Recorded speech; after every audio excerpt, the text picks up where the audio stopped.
আপনার মামলা নিচ্ছে না কিংবা থানায় গিয়ে উল্টো পুলিশি হয়রানির শিকার হচ্ছেন আপনি, সাবধান। একটি ভুল শব্দ আপনার পুরো কেসটি নষ্ট করে দিতে পারে। লিগ্যালিকোর আজকে ভিডিওতে জানাবো বাংলাদেশে প্রচলিত আইনের আলোকে থানায় মামলা বা এফআইআর করার সঠিক নিয়ম এবং সবচেয়ে শক্তিশালী পদ্ধতি। ভিডিওটি সেভ করে রাখুন, বিপদে আপনার কাজে আসবে। এজাহার বা এফআইআর কি? আইন অনুযায়ী আপনি যখন কোনো আমলযোগ্য অপরাধের খবর থানায় দেন তখন পুলিশ সেটি ফৌজদারি কার্যবিধি 154 ধারা অনুযায়ী রেকর্ড করে। একেই আমরা বলি এফআইআর বা ফার্স্ট ইনফরমেশন রিপোর্ট।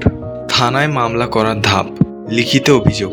একটি সাদা কাগজে সুন্দর করে ঘটনার বিবরণ লিখুন। তারিখ, সময়, অপরাধের নাম, ঠিকানা জানা থাকলে স্পষ্ট করে লিখুন। সাক্ষী: ঘটনার সময় উপস্থিত ছিলেন এমন অন্তত 2 থেকে 3 জনের নাম দিন। ভারপ্রাপ্ত কর্মকর্তা অথবা ওসির স্বাক্ষর। অভিযোগ জমা দেওয়ার পর সেটি বইয়ে নথিভুক্ত করা হয় এবং আপনাকে একটি কপি দেওয়া হয়।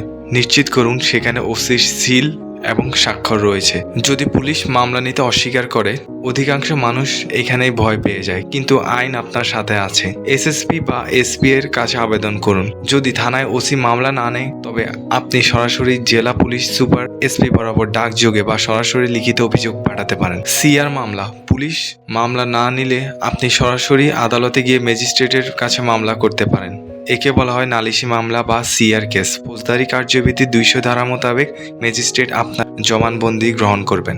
এমনই বাংলাদেশের আইন নিয়ে ইনফরমেটিভ ভিডিও পেতে সাবস্ক্রাইব করুন লিগ্যালিকো।